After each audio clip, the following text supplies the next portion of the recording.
I'm gonna be real with you guys. I've been seeing this lasagna soup floating around the internet recently, and I don't think I get it. People really seem to like this one, but it's not really clicking for me. Maybe it's because most recipes I see are based on the more American version of lasagna, you know, the one with a bunch of marinara sauce and ricotta. Personally, I'm much more in favor of the bolognese and bechamel type of lasagna, so I wanted to try and go that route with it.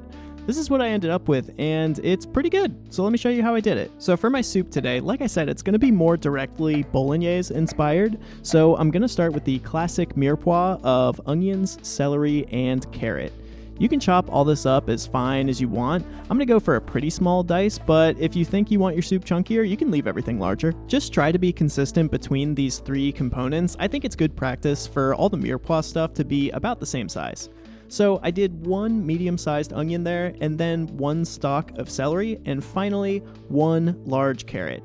I like a ratio that's more or less equal parts onions to other stuff, but if you want more carrot and celery, you can definitely do more. In addition to the mirepoix, I'm also going to chop up a good amount of garlic. This is about 6 cloves that I have here, and then a little bit of parsley, maybe about a quarter cup of it once it's all chopped up.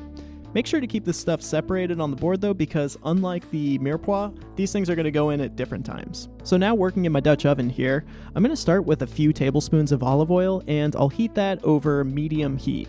Once it's nice and hot, in goes all my mirepoix. These don't need to sweat out for a super long time, just like 5 minutes or so. I'm going to season it with salt and pepper, and I'll keep cooking this basically until the onions start going translucent, at which point I'll add all my ground meat. You can use basically whatever you want here, but I'm going with about half a pound of ground beef and half a pound of Italian sausage. Whatever you use, you want about a pound of meat total. Again, just like with the veggies, you can crumble the meat up as much or as little as you want, depending on the texture you're going for. I'm going to keep it pretty fine today. One of these cheap potato mashers is actually really good at breaking up ground meat. It might be the only thing that I actually use this tool for. I'm going to cook this until it's pretty much cooked through and I don't see much pink anymore. We're not doing much in terms of browning the meat here, but that's okay. We're going to address that later. So now in goes the garlic and the parsley. I'll give that all a minute just to take off the raw edge and get it incorporated. This stuff really doesn't need much time at all to saute. I'll take the opportunity here to throw in some dried oregano, and then I'll deglaze with maybe half a cup of red wine. This is Cab, but anything dry, red or white will do just fine here.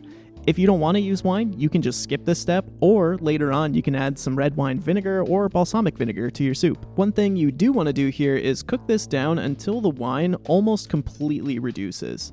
I find that when I'm cooking with wine, at first it gives off a frankly pretty gross smell as all that alcohol vaporizes and cooks off, but just give it a few minutes and the aroma will transform into something much sweeter and rounder, so make sure you get to that point before proceeding to the next step. Once you get there and everything smells great again, it's time to actually turn this into soup. So, first I'll add the contents of one 28-ounce can of tomatoes. You can use tomato sauce instead. These are just some whole tomatoes that I blended right in the can with a stick blender.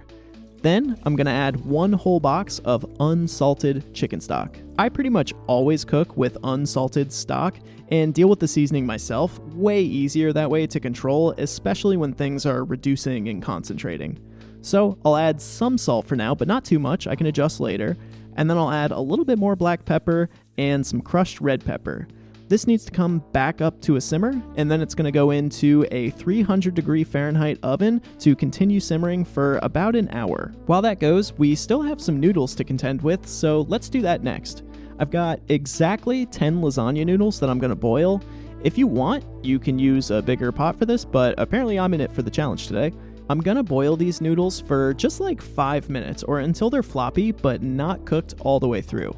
Once they're there, I'll remove them to a Silpat lined baking sheet and arrange them so that they're mostly overlapping, but each one has one of those frilly edges that's exposed.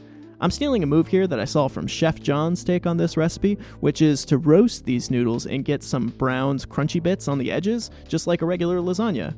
I thought that was a genius idea, so I'm gonna do it, but oven's occupied for now, so we'll get back to that later. Speaking of which, it's been around 20 minutes, so let me check in on the soup. This is why I'm doing this in the oven and not on the stovetop. the top surface dries out and all the fat and protein floating up there starts to brown, so we can build up all those deep, toasty flavors. You just can't pull that off on the stovetop. I like to scrape this up from time to time and let it keep going so I can develop more and more of those flavors. So that's gonna go back in, and now it's time to take care of the dairy element. So like I said at the beginning, most recipes I've seen just throw a big scoop of some ricotta-based cheese mixture on top and call it a day.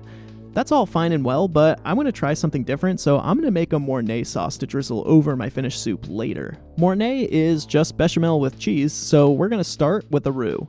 Here, I have 2 tablespoons of butter that I'll melt over like a medium-low heat. Once it's melted, in goes 2 tablespoons of flour.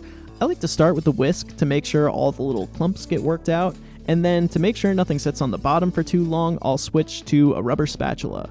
As soon as it starts to smell like cooked pie dough, you know you've taken the raw edge off the flour and you can start adding your milk. I'm gonna add just a little at a time so that I can better make sure I don't get any lumps in the process. As you can maybe see, I kinda did a bad job of that anyways, but you know what? It doesn't matter because you can just strain the lumps out if you need to, and it's all gonna be just the same. I'm gonna add right around 3 cups of milk here, not really measuring it, but more so just going by eye until I get the texture I want. A little on the loose side is okay because we still have cheese to add, which is also gonna thicken it up a bit. Speaking of which, this has come to a simmer and I'm happy with the texture, so let's start doing the cheese. I've got roughly 6 ounces of mozzarella that I'm gonna add first. I like to do this over low heat at this point. You don't need that much heat to melt the cheese, and the lower heat is less likely to break the cheese and cause the fat to separate out. Just add your cheese a handful at a time. It's pretty easy to whisk it in, and once all the mozzarella is in, I'm gonna add about 1.5 ounces of grated Parmesan. Once it's all whisked in, I'm gonna season it up with some white pepper, some freshly grated nutmeg, and some salt. Go ahead and taste this after you mix it all in, and once it tastes good to you, it's ready to go. Been about an hour on the soup now, so it's ready to come out of the oven. It's gotten more of that browning on top, which is great, and it's also reduced down to be pretty thick at this point, probably thicker than we want for a soup. Especially because remember, we still have the noodles to add. You can thin this out with however much more stock you want, but I'm gonna add another whole carton. This looks good to me there, so I'm gonna season it up with more salt and pepper, and then place that off to the side for a sec while I finish up these noodles. Now that my oven is free again, I'm gonna take this tray from earlier and throw it under the broiler for a couple minutes. Keep a close eye on these because it's gonna happen pretty fast.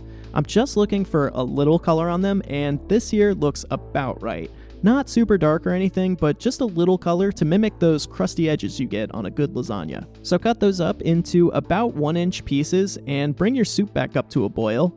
Add your noodle pieces in and let those cook for a couple minutes or however long it takes to finish them. They might be a little sticky after the broiling, so try to break them apart as you put them in. And once they're cooked to your liking, this soup is done, so let's serve it up. Into a big bowl, I'm gonna drizzle in some of that mornay. I like a good amount of it here. When you start to eat it, it kind of dissolves into a creaminess that fills the whole bowl, kind of like a scoop of sour cream on top of some tortilla soup. Then I have some calabrian chili oil for some heat, not necessary, but very nice, and then some more fresh parsley. This soup is really good. I'm pretty stoked with how it came out. It's satisfying and comforting in all the ways that a good lasagna should be, and a lot less finicky to put together. Starting this like a bolognese has really given it a depth of flavor and richness, and that little touch of parsley and chili oil helps elevate it and keeps things fresh. If you don't want to mess with the mornay, you could just put some cheese on top, but I really like the way the mornay works its way through the entire bowl and kind of lends a creaminess to every bite. If you like what you see here and want to like and subscribe, it really helps me out. And if you want full written recipes for everything I do here, along with other exclusive content, consider supporting me on Patreon. The link for that is in the description. That's all for this one. Thanks!